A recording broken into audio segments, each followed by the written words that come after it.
Magandang araw mga kaibigan. Bigyan natin ng reaction, opinion ngayon itong post, ang balita ngayon 30 minutes ago.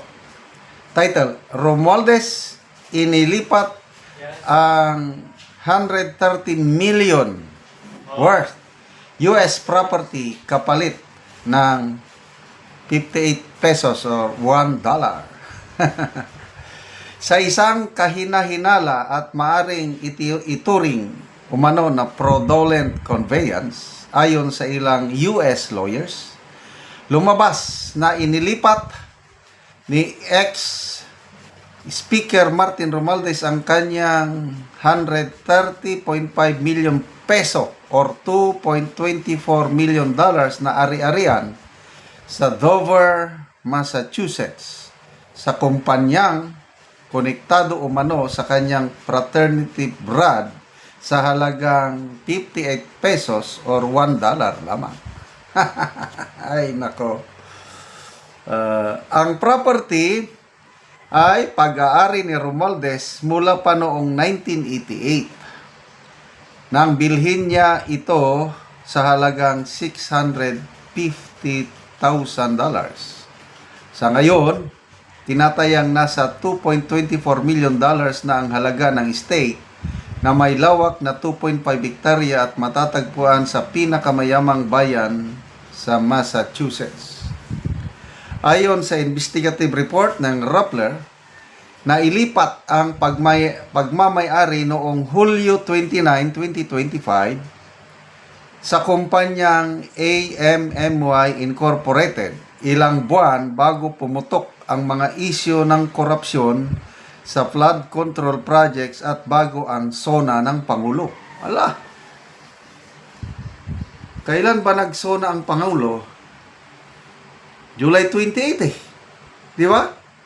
So, natapos ng SONA nung magsabi ang Pangulo na mahiya naman kayo. Ang inyong mga proyekto, guni-guni, substandard, ako mismo nagbisita. O that was July 28, ang alam ko. So, July 29, inilipat ka agad. Oh, timing, ano ha? Ipinaliwanag ni Romualdez sa kanyang pahayag noong October 21 na arrangement was made solely for property management purposes. Ginawa ang kasunduan para lamang sa layunin ng pamamahala ng ari-arian. Tell it to the Marines.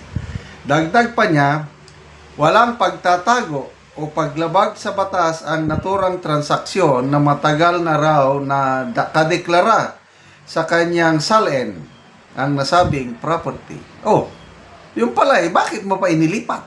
Para walang makita ang taong bayan. Ngayon, nakita pa rin.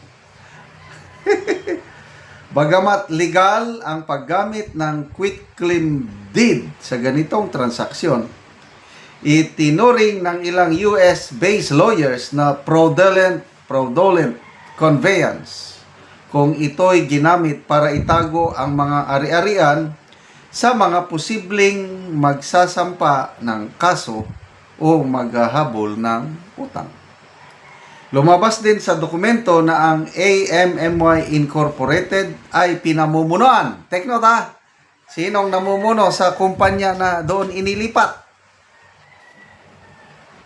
Pamumuno ni Andrew Casino, isang direktor umano ng Benguet Corporation, kumpanyang pagmamay-ari ng pamilya Romualdez at fraternity brother umano ni Martin sa Upsilon Sigma Pi.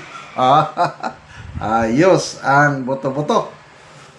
So, talagang mayaman si Speaker Martin Romualdez. May nabasa akong article, panahon pa ito ni President Gloria Macapagal Arroyo. Official trip si PGMA sa US at doon sa New York.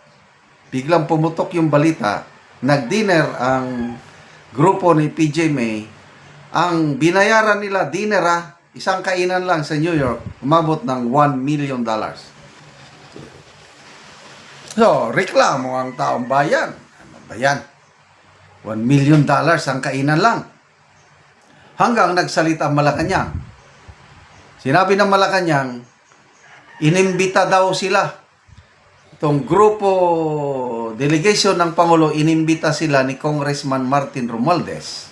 At ang nagbayad ng $1 million sa isang kainan lang, walang iba kundi si Congressman Martin Romualdez. Ganyan siya kayaman. Ganyan siya ka-generous. Mapagbigay ba? Manggihatagon sa Bisaya. Ano ba? Ito. Kauupo lang ng administrasyong ito. Bagong, siya na Speaker of the House. Wow! Nag-donate siya ng $2 million sa Harvard University. Bakit daw? Para ituro ang Pilipino o Tagalog sa mga...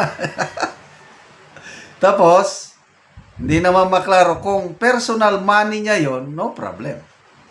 Wala mang clarification kung kwarta ba niya o pondo ng taong bayan, pondo ng kamara.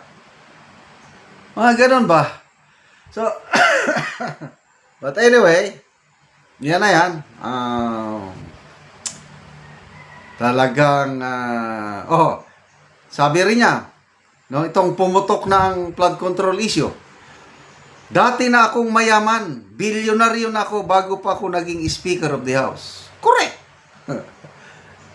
Kaya hindi ako nasangkot dyan sa flood control projects dahil hindi ako kontraktor. Mining ang aking kumpanya. At si Saldi ko lang at saka si Congressman Momo ang dyan, nasangkot dyan. Wala akong pakialam. Ano sabi niya? Hindi ko nabasa.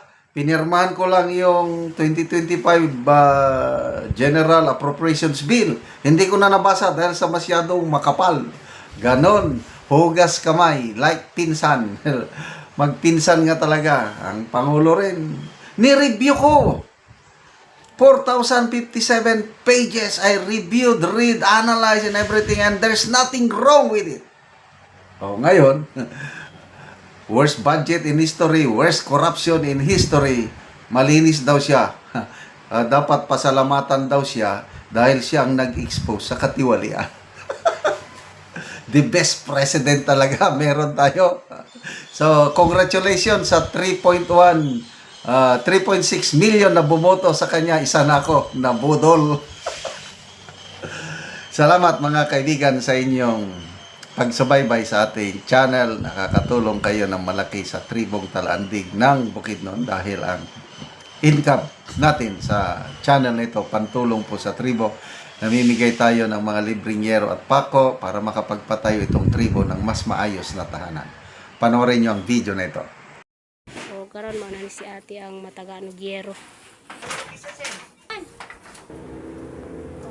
Muna ni ang slot sa balay ni ate.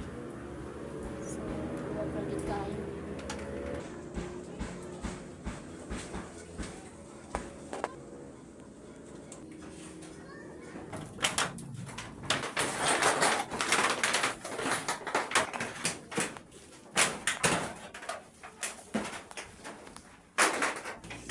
So, karon ate, pila na ni katuig ang imong balay ate nga 9 ani na buslot na gyud kayo ang yero. Pila na ni katuig ate ang imong balay? 10 years na dyan ang balay. Oo, so 10 years na ang imong balay. So, busa 9 ani na siya na kuan na siya kanang guba na kay buslot na. So, tuluanan mo kung ulan ate. Oh. Tungod sa kalisod, di yun mo kapalit og sin. Kay ko to bra sa among pagkaon. So, na kay anak te. Naa. So, pila ka buki mong anak? Sabot. So, isa ang anak ni ate. So, asay mong bana ate? Nagtrabaho. So, nagtrabaho ang imong bana. So, ikaw lang ang nadire. So, si ate, guba na ilang balay. Busa kung muulan, tuluan na gid kay sila. Busa, itagaan na to sila og yero aron sila makaatop. Dako gid akong pasalamat sa Ginoo kay natagaan na ni Giero. Sa nag-sponsor, dagan pa ang matagaan ani. So, si ate, so, muna ilang itsura sa ilang balay. gid kay sila. Kaya ang ilang paningkamot, kutob lang gid taon kung makakwarta sila sa ilang pagkaon. So, daghang kay salamat sa Ginoo sa nagatanaw sa video. O gilabi na sa nag-sponsoran na makatop na sila.